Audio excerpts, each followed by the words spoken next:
I feel like I would rather, and this is awful to say, but I feel like I would rather have cancer than insomnia, because with cancer, people understand and it's miserable. And I don't know what it's like, and I'm not trying to belittle their experience, but I'm just this living as a shell of a human and the constant shaking and the body, all of it. Nobody gets it. When you tell people that you don't sleep, they're like, oh yeah, I have some rough nights too. And I'm like, no, you do not understand what I'm saying. This is different. But with cancer, you say the word cancer and people automatically put on this like, oh, you need so much grace and do you need a meal and that kind of attitude. And it's not that I wanted attention. I just wanted someone to understand this attitude of it's over. I mean, your fight is over. You might not sleep perfectly every night from here on out, but the fighting with it is done. And that was so liberating. And sure enough, the next night I slept fine. So that's when I was like, I should probably reach out because I think I'm ready to say it's over. It can happen. It happened for me, this like super control freak woman. And I think this can happen for anyone. So thank you so much for all of your teaching. This has changed my life. Hi, everyone, and welcome to yet another really special Talking Insomnia episode. We have Miriam with us. Welcome. Thank you so much for having me. I can't believe I'm finally here. So glad you are. And just for the audience to know, you sent an email actually saying you'd be happy to be a guest. You had worked some with Veronica, and I was just like, sure, let's do it. So that brings us here. But with that said, I don't know anything about your story, really. So just share with us, how do you start having trouble sleeping? So my story starts with actually a diagnosis of hypersomnia. So I actually overslept almost my whole life. And in 2023, I was diagnosed with hypersomnia. So when in 2024 hit, it was very jarring because I went from 10 to 12 hours of sleep to very little. So there was a triggering event where we actually had a mouse in our house, and I'm terrified of mice. So and my husband was away on a business trip, so I was just up on like listening, and it was very disturbing. So we took care of the problem, but what started to happen was I would fall asleep fine, but I wake up every night between 1 and 3. And at this point, I have not connected the fact that it has anything to do with, when my husband was away. Now I'm like, something is wrong with my body. So I had spent the year tapering off of SSRIs. And I do believe that they had been masking some anxiety. So we have this perfect blend of this triggering event, and then I'm extremely health conscious. So I'm listening to a lot of the biohackers, experts talking about you need 8 hours of sleep or you're going to die. Like it's going to be dementia and all the bad things.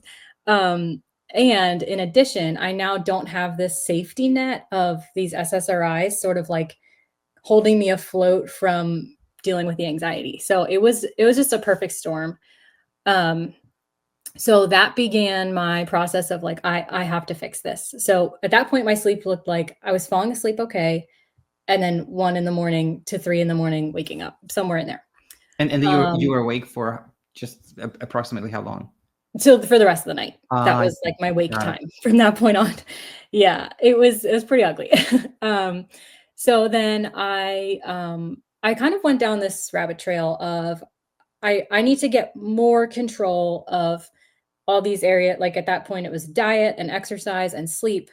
I need to be optimally healthy. I'm doing all the things. I'm doing like the red light therapy and not eating any processed. I couldn't control anymore if I tried, which is the perfect storm to make insomnia longer. I know that now, but so I'm trying to check my notes here. I don't want to miss anything. Oh, one of the more triggering things for me was seeing a YouTube short of a psychiatrist, and she was discussing how she did an experiment where she slept 6 hours for a week and 9 hours for a week. And oh my goodness gracious, all the bad things that happened when she slept 6 and all the fantastic results of sleeping 9. And at that point, it was cemented in my brain that I am broken. Something is very wrong. I'm all the things that she said, like my cognitive, oh, you're right. I am not thinking straight. Oh my goodness, you're right. I just spiraled. I'm going to be the meanest mother. I'm going to be just such a terrible teacher, and everything's going to fall apart. So I did what I think a lot of people do, which is started looking for answers. I tried melatonin, and it worked for a few nights. Actually, I slept okay. Okay, problem solved. Well, now it's not working again. So now I'm going to try Benadryl, which went against everything I believed, because I don't want to use like drugs either. But it worked for a night, did not work the second night at all. Okay, what do we do now? So then chamomile, then valerian.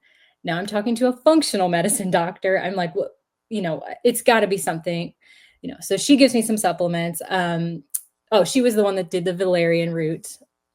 So at that point, no, this is a couple weeks in, nothing is working. Not a couple, it's probably a couple months at this point. And now I go to my real doctor, and I'm like, okay, something's really wrong. Like, I need a brain scan. Something's going on.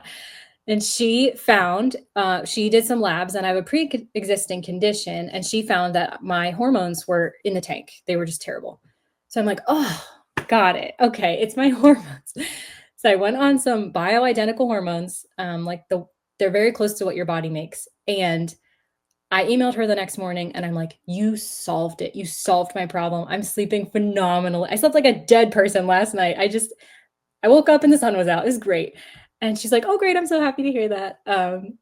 The second night, I woke up in the middle of the night, but I went right back to sleep. Like, oh, weird. Okay. The third night, I didn't sleep at all. Or I shouldn't say at all. I did the same wake up at 1 a.m, and I'm done sleeping.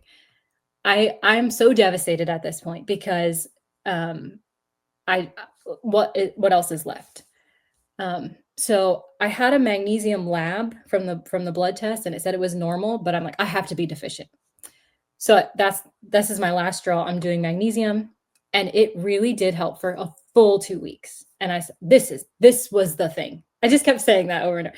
That was the thing. So, surprise, surprise, it wasn't, because 2 weeks later, my levels are now optimal, and the anxiety, I don't know that's anxiety yet, but it's taking over. This hyperarousal is back front and center. So at this point, I'm convinced I'm just broken. There's no fixing this. Every day I would come down the stairs after, not going back to sleep, and I would put on my happy light, because the experts say that it's my circadian rhythm that's wrong. So I'd put on my happy light, and I'd just be crying and researching, and it just every single morning. It was such a hellish time of life. And let me sneak in a question, Miriam, which is, during these months that were really difficult, how are you functioning like the rest of the day? Do you have obligations, things you need to do? How are things going daytime? Yeah, in my mind at that point, they're falling apart. In retrospect, I think I was just feeding. It's because I'm not sleeping that life is so hard right now. But I think it was a mindset thing, which we'll get to. But yeah, it was hard to be kind. So I'm a full-time homeschooling mother, and I also teach at a co-op.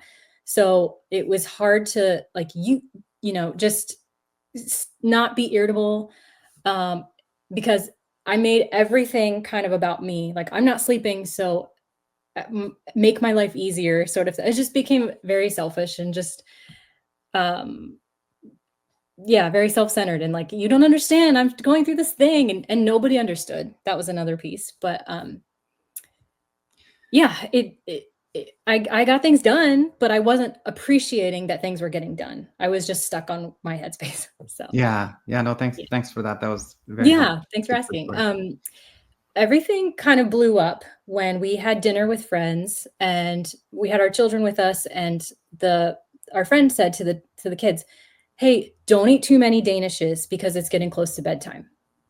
And in that moment, I literally like have a Danish in my mouth, and I'm like, oh my goodness, I didn't even consider the sugar. It's going to keep me up.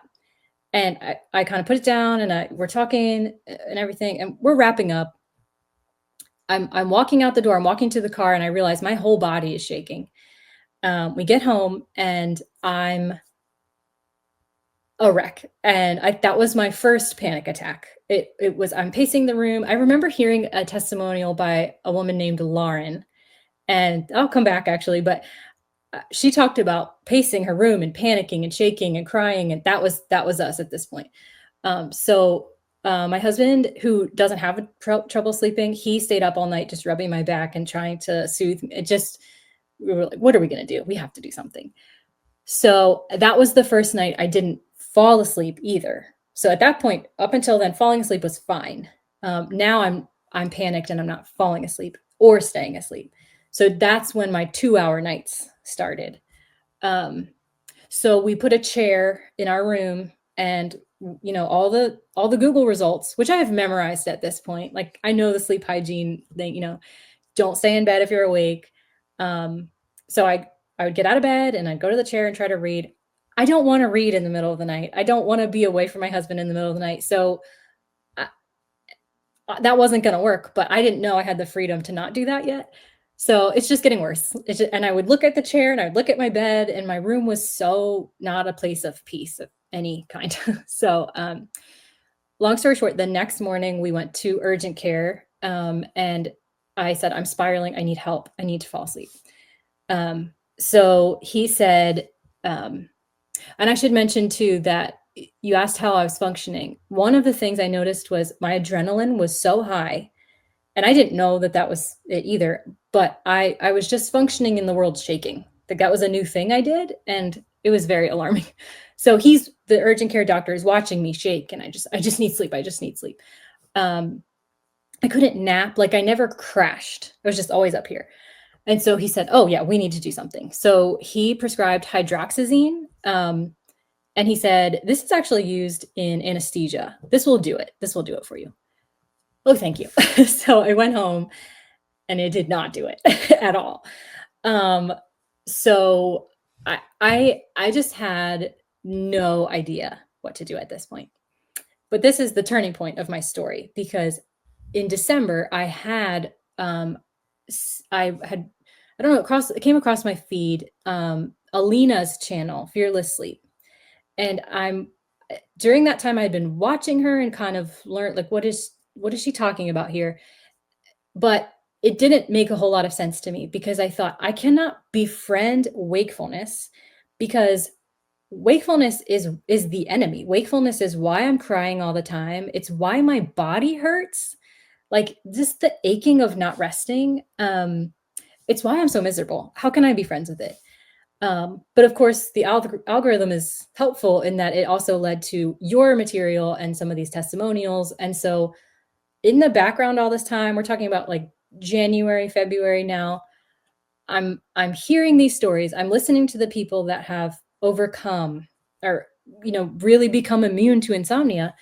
And I'm thinking, I get the logic. I just don't understand at this point.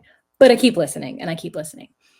And then finally, I listened to a testimonial by a woman named Kristen. And everything she said resonated. Now, she had anxiety and insomnia before college age when she went through the struggle, and I hadn't.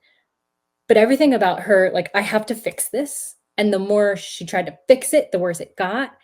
And for her, she used the word, and I had not heard you use this word before, exposure therapy. And I thought, oh, okay, so being awake at night can be for my good. Like, it can serve me by teaching me. And so all of a sudden now things started to shift a little bit. I continued to struggle because I wasn't fully embracing the ideas yet. But okay, so at this point, I'm on the hunt for something I want to do at nighttime, and I'm not finding anything I want to do because I want to sleep. But I'm starting to look, and around that time is when I heard you say two things. One was to not look at the clock, so I taped my phone, and I took my watch off. And then the other thing was, what was it? Oh, you don't have to get out of bed if you don't want to.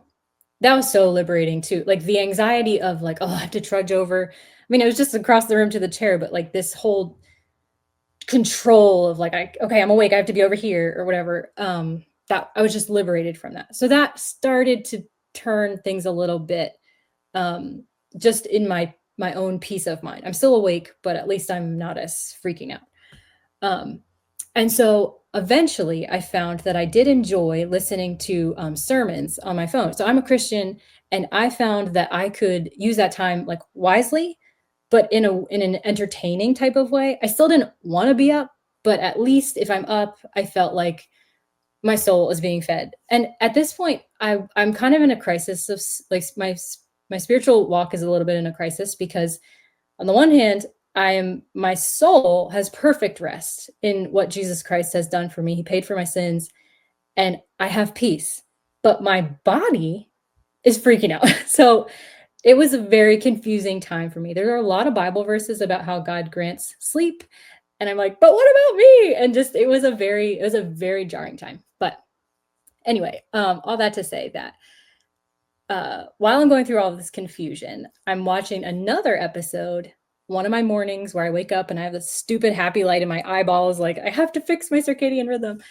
I'm watching a video of a woman named Lauren, and this is on March 26th that I'm watching it because I commented on her channel, I'm going to be on this channel someday. And I'm like, I'm done. I'm done doing it my way. I'm going to believe what these people are saying. They have like literally walked through it. And so I initially signed up for the Insomnia Immunity Program, which I had only been able to attend one group call, and it was so encouraging, but my schedule wasn't allowing for me to do that. So I switched to the bedtime app, which ended up being great because I got matched with Veronica.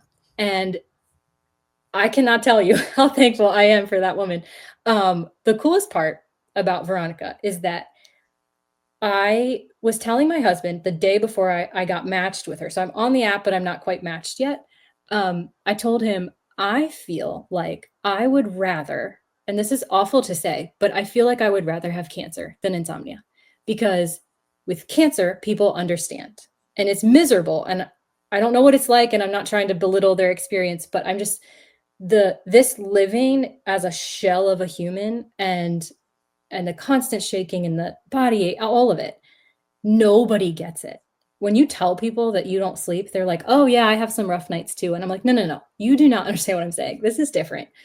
But with cancer, you say the word cancer, and people automatically put on this like, oh, you need so much grace, and do you need a meal, and that kind of attitude.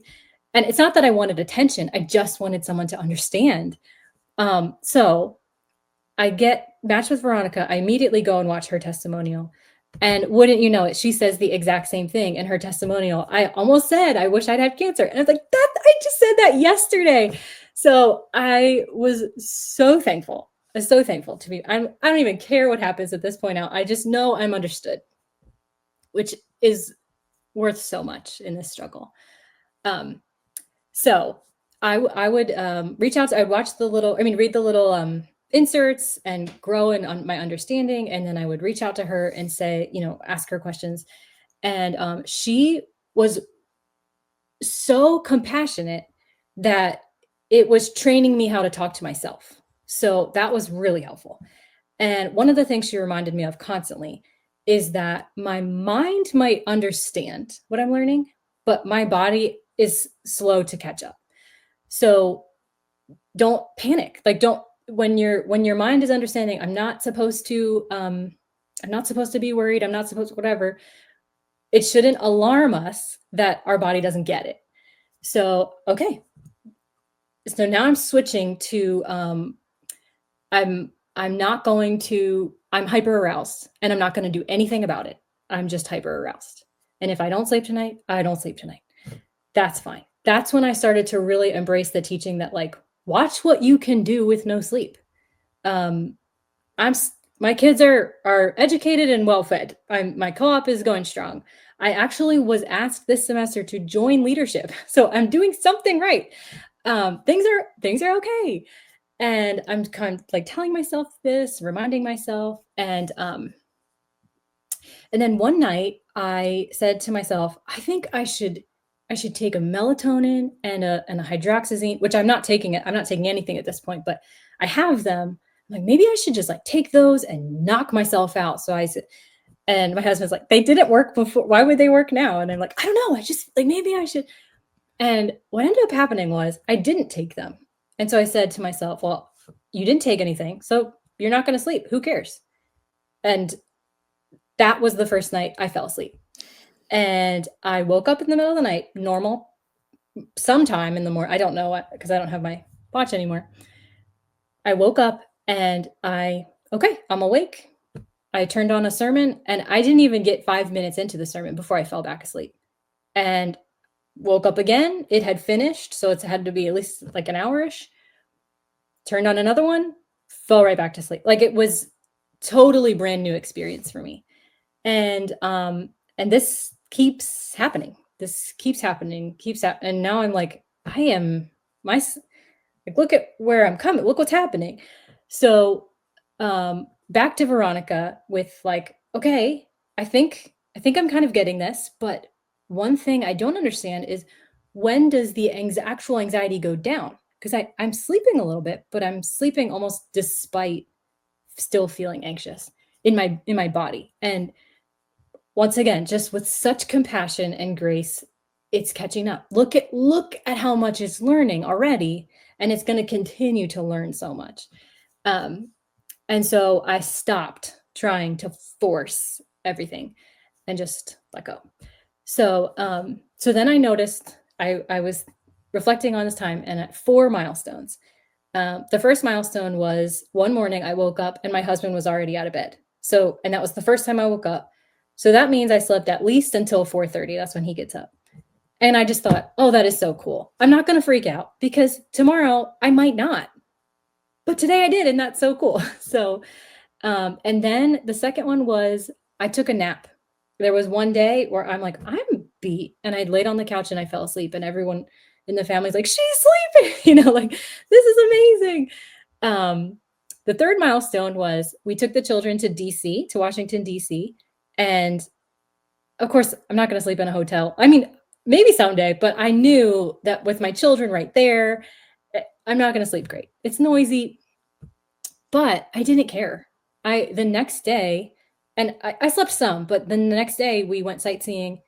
It was fine. Everything, like, the entire day was super enjoyable.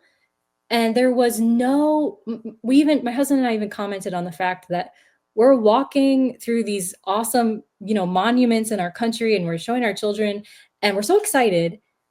And there's no fear in my heart. There's no pain. I'm not shaking anymore, even though I didn't sleep. It just is what it is. I'll catch up eventually. It's fine. Like, my body knows, and it will sleep when it needs it.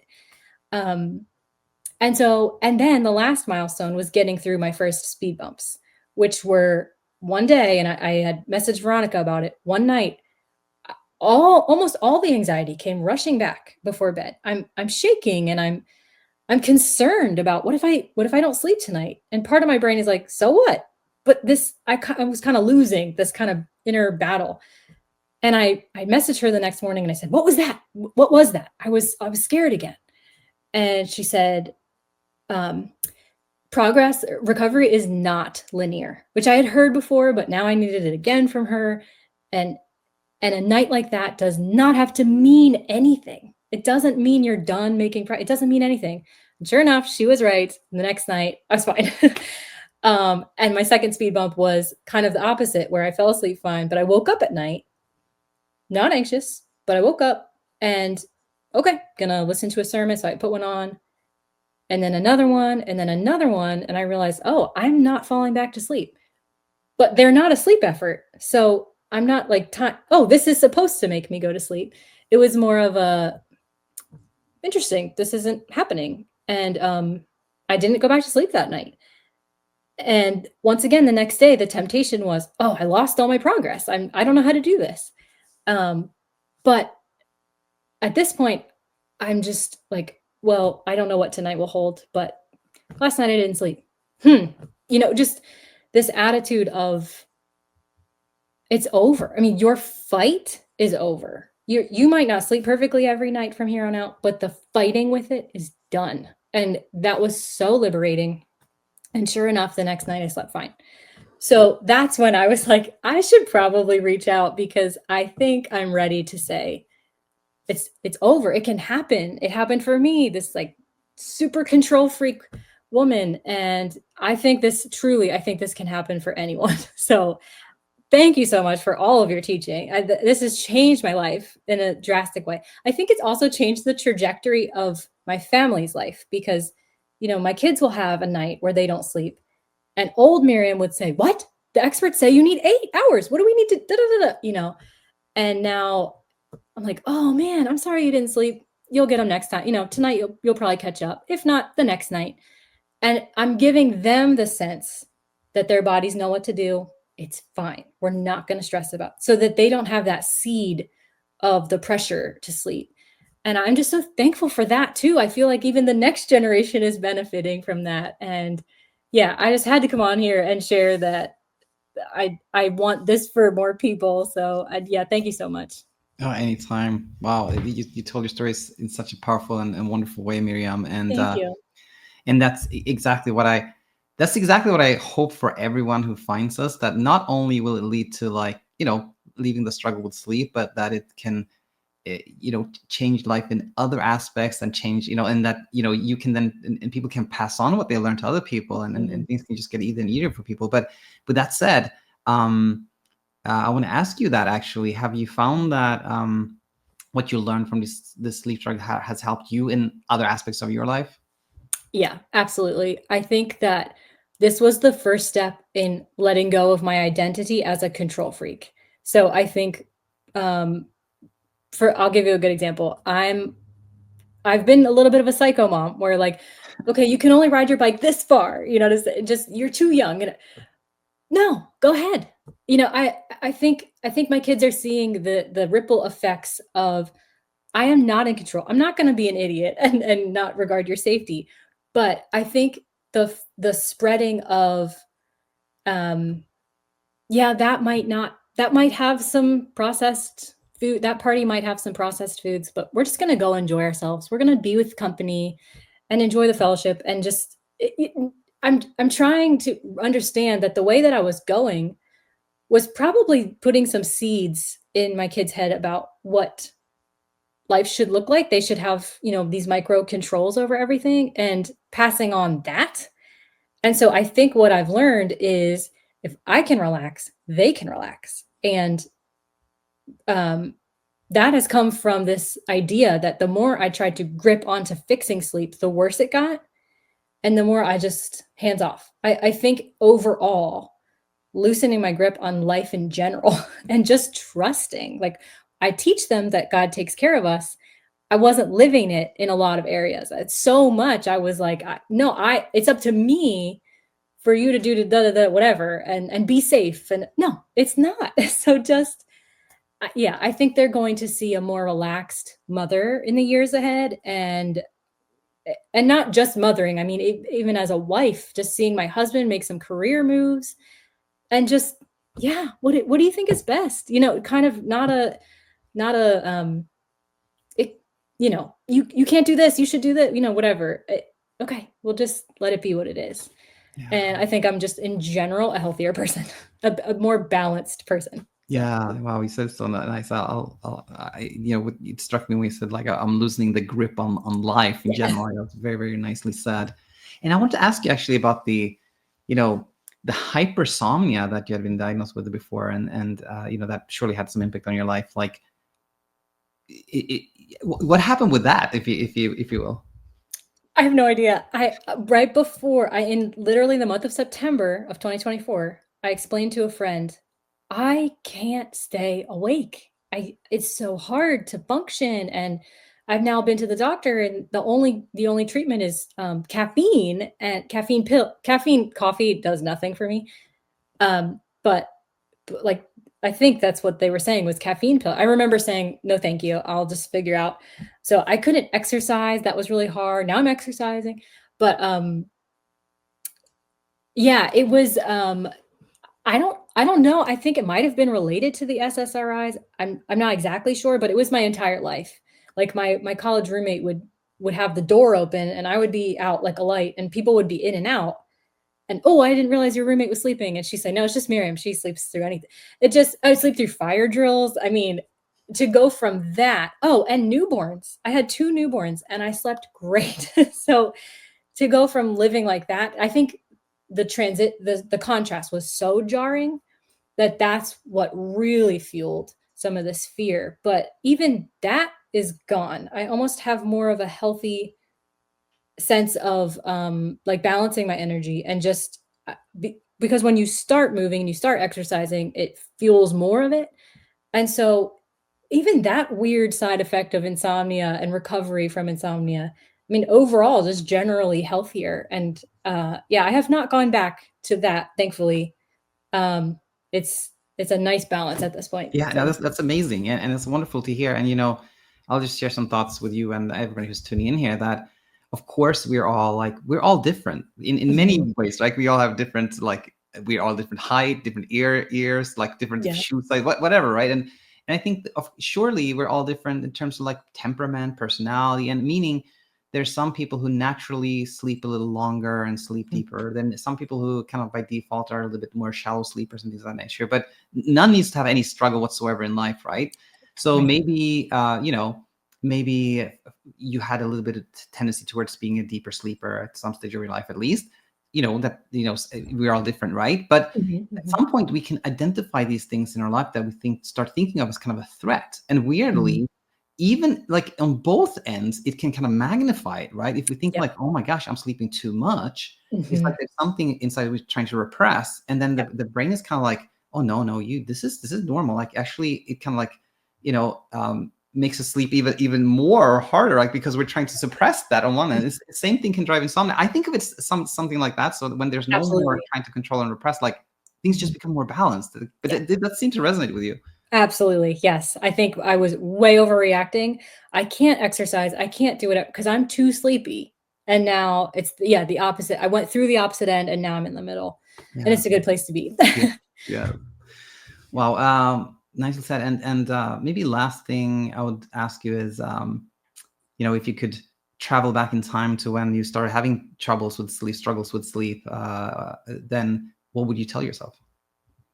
Well, I'd love to say that I would tell myself the whole story and I would believe me, but I wouldn't because I'm pretty hard-headed and like I said, very type A and just that can't possibly be right. You are confused, which is why when I listened to some of your teaching, I was confused. Like that can't possibly be right. Letting go can't be the answer.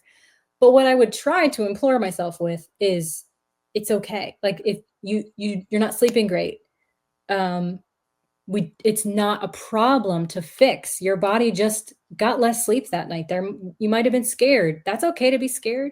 But you don't have to fear the fear. And that was a part of it too. I would start to get worked up because I'm going to feel anxious. So I think I would say this is not a problem to fix. You woke up at 3, it's okay. You woke up at 1, it's okay. But I know that I wouldn't have listened to myself, and I know that the journey has been worth it. So, yeah, it is what it is. No, I hear what you're saying. I totally hear you. You would say something that makes a lot of sense, Yeah. but probably you needed to go through the entire kind of journey for it to truly make sense and for you to Yeah, learn everything that you have learned. So yeah. yeah, I'll just say that was a really, really powerful, amazing story. Miriam, thanks so Thank much for you. sharing it with us. And Yes, thank you for having me, and thank you for everything. I will eternally appreciate it. anytime, it's so nice to hear this. So yeah, we'll conclude here. Thank you, and we'll be in touch. Sounds good. Hi, it's me, Daniel, and I hope you really found a lot of value in the video you just saw. Now I have a question for you. Did you hit the like button? Did you leave a comment? If not, then please consider that, because that is what leads to people finding us, finding peaceful sleep and peace of mind and feeling like themselves again, and all the other wonderful things that come from understanding what insomnia is really all about. So yes, just hit that like button, leave a comment, and that will help so much. Thank you.